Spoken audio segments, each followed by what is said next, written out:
अच्छा, अब हमारा नेक्स्ट है। एक तो इस वीडियो को देखने से पहले आप वीडियो नंबर सॉल्यूशन की जो वीडियो नंबर 2 है उसको देख लेना, क्योंकि उसके अंदर क्या है, मैंने मोलैरिटी, नॉर्मेलिटी या molality, mole fraction, mass percentage को समझाया है। उसके बाद आप वीडियो नंबर 3 जो अभी चल रही है इसको देखना, और इसके अंदर क्या है, एनसीईआरटी के कुछ एग्जाम्पल को सॉल्यूशन और जो इन टेक्स्ट क्वेश्चन है उनका सॉल्यूशन है, जो बेस्ड है मोल फ्रैक्शन पर, मास परसेंटेज पर, मोलैलिटी पर, मोलैलिटी पर, राइट। तो हम देखते हैं एग्जाम्पल 2.1 जो पेज नंबर एनसीईआरटी 36 पर है, और इस क्वेश्चन में बोला गया है कि calculate the mole fraction, calculate the mole fraction of ethylene glycol का फॉर्मूला C2H6O2 होता है in a solution containing 20% of C2H6O2 by mass. मतलब हमें उस एथिलीन ग्लाइकॉल के सॉल्यूशन का मोल फ्रैक्शन निकालना है, मतलब मोल फ्रैक्शन निकालना है जिसमें एथिलीन ग्लाइकॉल 20% है, 20% बाई मास। इसका मतलब 20% बाई मास एथिलीन ग्लाइकॉल का मतलब है 20 ग्राम एथिलीन ग्लाइकॉल है और 80 ग्राम जो है वो वाटर में डिजॉल्व है, आप ऐसे कह सकते हो। तो हमारे पास इसका सॉल्यूशन कैसे देखेंगे, गिवन का मतलब है, गिवन है कि 20% का मतलब क्या है, 100 ग्राम में 20 ग्राम, 100 ग्राम में 20 ग्राम है वो चीज़ जिसको बोल रहा है 20%, राइट। तो मास ऑफ सॉल्यूट आ गया, मतलब एथिलीन ग्लाइकॉल वो कह रहा है 20% एथिलीन ग्लाइकॉल है, इसका मतलब है मास ऑफ जो एथिलीन ग्लाइकॉल है या मास ऑफ जो सॉल्यूट है वो 20 ग्राम है। और मोलर मास कैसे है, मोलर मास फार्मूले से आ जाता है, फार्मूला होता है C2H6O2, कार्बन का होता है 12, उसके दो मॉलिक्यूल, दो एटम है, प्लस हाइड्रोजन का होता है एक, उसके 6 एटम है, ऑक्सीजन का होता है 16, उसके दो एटम, मल्टीप्लाई करके जोड़ देंगे तो 62 ग्राम यानी 62 ग्राम पर मोल आ जाएगा। तो मोल्स ऑफ एथिलीन ग्लाइकॉल निकाल लेंगे, क्योंकि हमारे पास क्या है, मास है और मोलर मास है। तो मास अपॉन मोलर मास से हमने एथिलीन ग्लाइकॉल के मोल निकाल लिए। अब क्योंकि 20% उसमें एथिलीन ग्लाइकॉल था तो 80% क्या है, वाटर, यानी 80 ग्राम वाटर है। और मोलर मास वाटर का होता है 18, क्योंकि ऑक्सीजन का 16 और हाइड्रोजन का 2 होता है, फॉर्मूला वाटर का H2 होता है। तो फिर क्या करेंगे, 80/18 कर लेंगे, तो फिर हमारे पास 4.444 ये मोल आ जाएंगे वाटर के। तो टोटल मोल्स मेरे पास आ जाएंगे 0.322 जो एथिलीन ग्लाइकॉल के हैं, और वाटर के 4.444, तो 4.766 आ जाएगा। अब क्योंकि हमारा जो मोल फ्रैक्शन होता है, जब भी हम किसी का मोल फ्रैक्शन निकालते हैं तो उसके मोल्स को ऊपर रखते हैं जिसका मोल फ्रैक्शन निकालना होता है, और टोटल मोल्स को नीचे। अब हमें एथिलीन ग्लाइकॉल का मोल फ्रैक्शन निकालना है, तो एथिलीन ग्लाइकॉल के मोल ऊपर रखेंगे और टोटल मोल रखेंगे नीचे, राइट। तो मेरे पास क्या आ जाएगा, 0.932 आ जाएगा, यानी ये मेरा पास आ गया एथिलीन ग्लाइकॉल का मोल फ्रैक्शन, और यही हमारा आंसर है, राइट। तो इस क्वेश्चन को आप ऐसे कर सकते हैं, ये एक्चुअल में है तो एग्जाम्पल, लेकिन क्या है, ये भी आपको सॉल्व करना पड़ेगा क्योंकि ये एग्जाम्पल भी पेपर में आया हुआ है, राइट। फिर हमारा एग्जाम्पल नंबर 2.2 है, ये भी पेज नंबर 36 पर ही है। और इस एग्जाम्पल में हमको क्या है, कैलकुलेट करनी है मोलैरिटी, मोलैरिटी करनी है एक सॉल्यूशन की, ठीक है। जिस सॉल्यूशन के अंदर 5 ग्राम NaOH है और 450 ml सॉल्यूशन में, यानी हमारा क्या है, टोटल सॉल्यूशन का जो वॉल्यूम है वो 450 है और उसमें घुला हुआ है 5 ग्राम NaOH।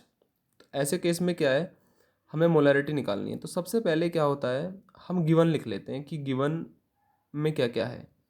एक तो NaOH सॉल्यूट है इसमें और वाटर इसमें सॉल्वेंट है, आपको इतना ध्यान रखना।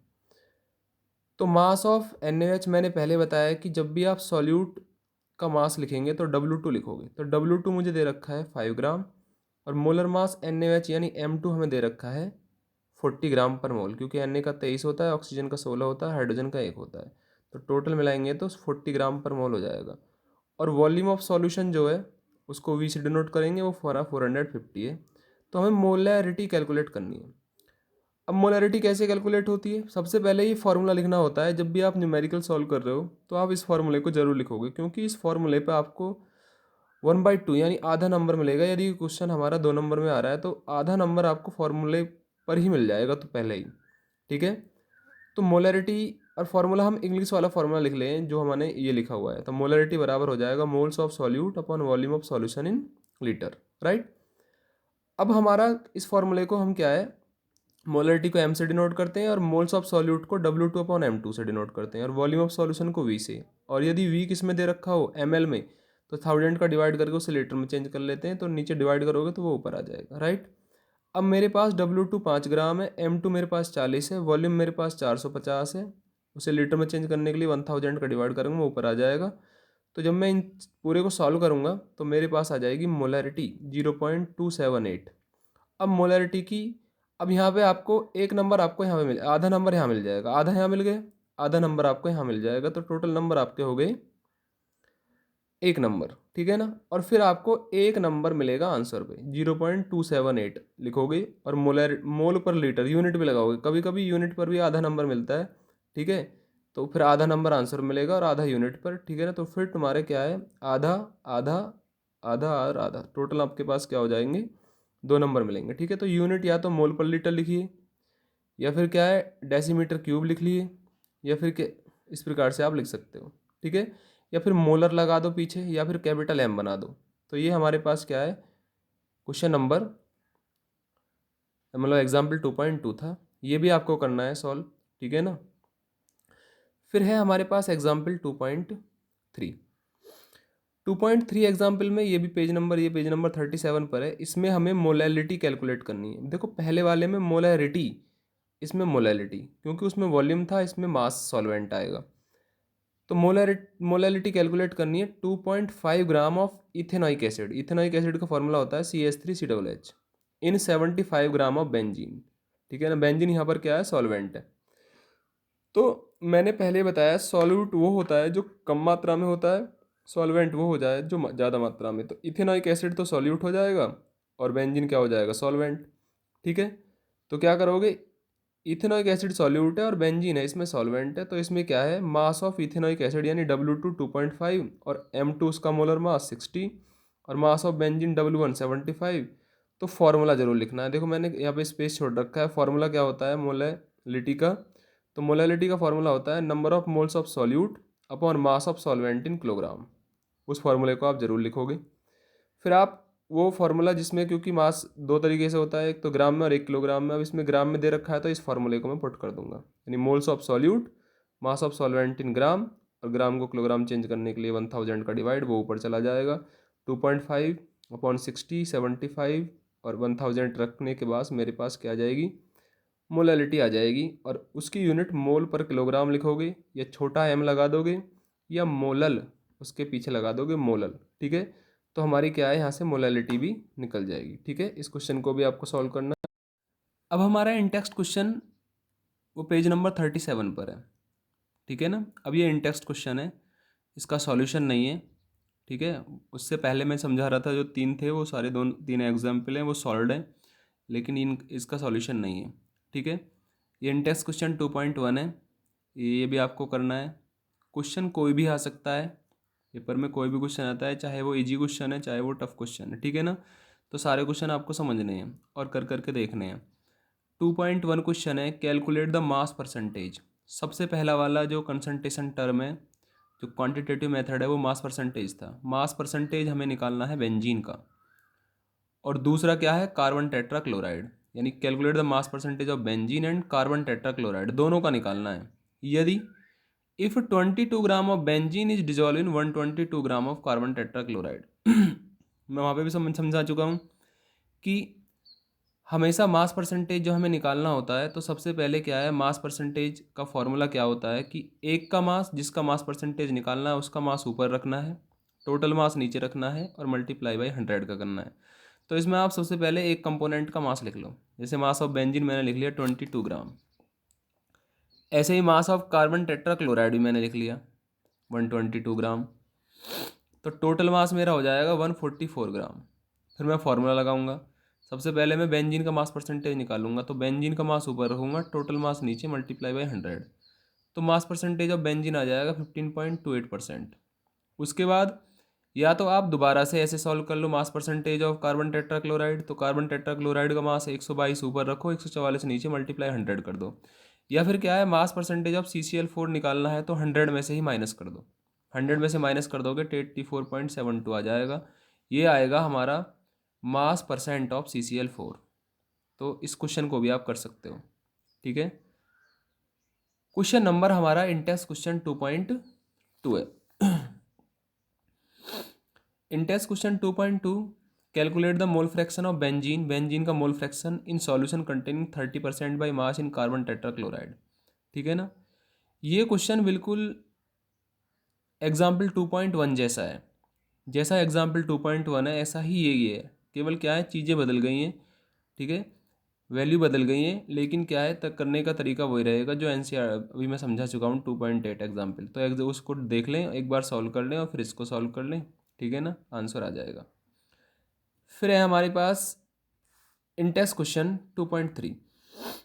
इंटेंस क्वेश्चन 2.3 में क्या है, हमसे एक तो मोलरिटी निकलवाई है। हमसे बोला है कि calculate the molarity of each of the following solution. इसके अंदर दो सॉल्यूशन दे रखे हैं और दोनों ही सॉल्यूशन इस प्रकार से दे रखे हैं कि हम क्या है मोलरिटी कैलकुलेट कर सकें, ठीक है। एक तो 30 ग्राम ऑफ CONO3 का होल ट्वाइस डॉट 6H2O, ठीक है ना। ये कोबाल्ट नाइट्रेट है जिसके अंदर 6 वाटर मॉलिक्यूल एडेड है, ठीक है, और 4.3 लीटर ऑफ सॉल्यूशन, ठीक है ना। सॉल्यूशन का वॉल्यूम दे रखा है, सॉल्यूट का मास दे रखा है, सॉल्यूट का मोलर मास दे रखा है, एंड W2 दे रखा है आपको, WM2 दे रखा है, उसके बाद वॉल्यूम दे रखा है। और दूसरा ये है बी पार्ट इसका, तो 30 ml of 0.5 molar H2SO4 diluted to 500 ml, ठीक है। ये सॉल्यूशन ये क्वेश्चन हमको सॉल्व करना है। अच्छा, इस क्वेश्चन को करने से पहले करना है, इसमें पार्ट ए और पार्ट टू है। पार्ट ए को अच्छे से पढ़ लो कि पार्ट ए में W2 30 ग्राम दे रखा है, यानी कोबाल्ट नाइट्रेट का मास है हमारा 30 ग्राम, और उसका मोलर मास जो है वो पूरे का निकालना है, कोबाल्ट का भी, नाइट्रोजन का भी, ऑक्सीजन का भी और वाटर का भी। अब इसमें टोटल यहाँ पे देखोगे 3 दूनी 6 ऑक्सीजन है और 2 नाइट्रोजन, मल्टीप्लाई 2 की हो रही है ना, ठीक है ना। तो सबको क्या करोगे, सबका मास ऐड करके आप टोटल मास निकाल लोगे, तो टोटल मास आ जाएगा हमारा 290.9 ग्राम पर मोल, और वॉल्यूम आ जाएगा 4.3 लीटर। मोलैरिटी का फार्मूला लगाऊंगा क्योंकि फार्मूला नहीं लगाया तो आधा नंबर गया, ठीक है ना, ध्यान रखना। ये स्टेप वाइज मार्किंग होती है, ठीक है ना। इसमें ये सब चीज़ क्या है, ज़रूरी है कि आपका फार्मूला लिखा होना ज़रूरी है। तो M2/W2/M2 इंटू V, 1000 लिखेंगे नहीं क्योंकि वॉल्यूम लीटर में है। वैल्यू पुट करके हमारे पास आ जाएगी मोलैरिटी 0.024 मोल पर लीटर। मोलैरिटी का मतलब है चाहे हमारे पास कोई कितना भी मैंने डाला है, लेकिन हमें वो 1 लीटर में निकालना है। मोलैरिटी का मतलब ये है, राइट, उसके मोल मुझे 1 लीटर में निकालने हैं। पार्ट टू क्या है, पार्ट टू में कह रहा है कि पहले से ही एक सॉल्यूशन है जिसका वॉल्यूम 30 ml है और उसकी पहले से ही मोलरिटी है 0.5 मोलर। अब उसमें पानी डाल के उसके वॉल्यूम को 30 से कितना कर दिया गया, 500 ml, तो मोलरिटी चेंज हो जाएगी। मैंने बताया था जब पानी ऐड किया जाता है तब डाइल्यूशन का फॉर्मूला लगाया जाता है, M1V1 बराबर M2V2। अब M1 है मेरे पास 0.5, V1 है 30, M2 निकालनी है, V2 है हमारे पास 500। M2 यहाँ से कैलकुलेट कर लेंगे 0.5 इंटू 30/500, ठीक है ना। तो हमारे पास क्या है, M2 आ जाएगी 0.03 मोल पर लीटर। यानी हमने इस प्रकार का क्वेश्चन भी सॉल्व कर सकते हैं, ये भी आपको ट्राई करना है, राइट। अब इसके अंदर हमारा क्वेश्चन नंबर 2.4 है, इंटेस्ट क्वेश्चन नंबर 2.4 कि calculate the mass of urea NH2CONH2, मतलब NH2CONH2 क्या है, यूरिया का फॉर्मूला है, ठीक है ना। तो हमें यूरिया का मास कैलकुलेट करना है, यानी हमें यहाँ करना है W2 कैलकुलेट, क्योंकि यूरिया को जब किस में डाला 2.5 किलोग्राम आ रहा है, अब 0.25 मोलर एक्वस सॉल्यूशन यानी पानी में डाला है, ठीक है ना। और पानी का जो वेट है वो 2.5 किलोग्राम है, ठीक है। और उस सॉल्यूशन की जो मोलैलिटी है, मोलैलिटी 0.25 मोलल है। मोलल मैंने बताया था या तो मोल पर किलोग्राम या मोलल या स्मॉल m, तो वो मोलैलिटी को बताता है। तो W1 दे रखा है, उसके बाद मुझे क्या दे रखा है, M1 है। एक्चुअल में ये M1 है, इसको M1 कर लेना, 0.25 नहीं स्मॉल सही है, ये मोलैलिटी है। Molality 0.25 molal. M2 दे रखा है 60 ग्राम पर मोल। W2 निकालना है, ये जो M2 है ये मास ऑफ यूरिया है। पहले मोलैलिटी का फॉर्मूला लगाएंगे क्योंकि इस पर हमें आधा नंबर मिलेगा। मोलैलिटी का mole of solute upon mass of solvent in kg। तो स्मॉल m हमारा हो जाएगा W2/M2 इंटू W1। तो W2 जब निकालूंगा इन तीनों की मल्टीप्लाई कर दूंगा तो W2 आ जाएगा, और W2 जो भी आएगा मल्टीप्लाई करने के बाद उसकी यूनिट लिख देंगे हम ग्राम, राइट। तो 2.4 वाले क्वेश्चन को भी आप इस प्रकार से कर सकते हो, ठीक है। क्वेश्चन नंबर है हमारा 2.5। जो हमारा 2.5 क्वेश्चन है उसमें हमें कैलकुलेट करनी है मोलैरिटी और मोल फ्रैक्शन। मतलब पहले से ही हम मोलैरिटी कैलकुलेट करना जानते हैं, मोलैरिटी भी कैलकुलेट करना जानते हैं और मोल फ्रैक्शन भी कैलकुलेट करना जानते हैं। यदि के आई है जिसकी डेंसिटी 20% है by mass, aqua solution of के आई 1.202 ग्राम पर ml, यानी कैलकुलेट हमें ऐसे सॉल्यूशन की मोलैरिटी कैलकुलेट करनी है जिसकी डेंसिटी कितनी दे रखी है 1.202 ग्राम पर ml और उसका अमाउंट है 20%। ठीक है ना। तो 20% से जैसे ही 20% दे दिया तो सॉल्यूट का भी अमाउंट दे दिया और सॉल्वेंट का भी। ये ध्यान रखना। एक तो हमें क्या कैलकुलेट करनी है इसके अंदर, सबसे पहले मोलैलिटी, तो स्मॉल m कैलकुलेट करनी है। उसके लिए चाहिए मुझे W2 और M2 और W1 सब चीज़ें। W2 20 ग्राम है और M2 KI का जो मास है वो निकाल लेंगे, क्योंकि K का होता है 39 और I का 127 और W1 हमारा 80 है, क्योंकि 20% ही है तो 80 होगा वो। तो यहाँ से मैं क्या है कैपिटल एम स्मॉल m निकाल लूँगा, W2 into 1000 upon M2 into W1। Value put करने के बाद क्या है मेरे पास मोलैलिटी आ जाएगी 1.5 मोल पर किलोग्राम। यहाँ से तो मैं क्या कर लूँगा, मोलैलिटी को कैलकुलेट कर लूँगा। अब इसका बी पार्ट है हमारा मोलैरिटी कैलकुलेट करनी है। मोलैरिटी में हमें कैपिटल M कैलकुलेट करनी है। उसके लिए मुझे चाहिए W2 M2 दोनों है मेरे पास, यानी KI का मास भी KI का मोलर मास भी, लेकिन वॉल्यूम नहीं है। वॉल्यूम नहीं है तो डेंसिटी दे रखी है। और मैंने बताया जब परसेंटेज में मास दिया हो तो 100/d करके फॉर्मूला लगाते हैं 100/d। तो 100/d मेरा 1.202, यहाँ से मेरे पास वॉल्यूम आ जाएगा। वॉल्यूम आ गया 83.19, क्योंकि डेंसिटी होती है मास अपॉन वॉल्यूम, तो वॉल्यूम हो जाएगा मास अपॉन डेंसिटी। यहाँ से फिर फॉर्मूला लगाऊंगा कैपिटल M बराबर W2 into 1000 upon M2 into V। Value put करने के बाद मेरे पास क्या आ जाएगा, कैपिटल M आ जाएगा, यानी 1.45 मोल पर लीटर आ जाएगा आंसर। ठीक है, तो हमारी मोलैरिटी भी निकल जाएगी। मोल फ्रैक्शन है, सी पार्ट है इसका मोल फ्रैक्शन। अब मोल फ्रैक्शन निकालने के लिए क्या काम करना पड़ेगा आपको कि मोल्स ऑफ के आई निकालने पड़ेंगे।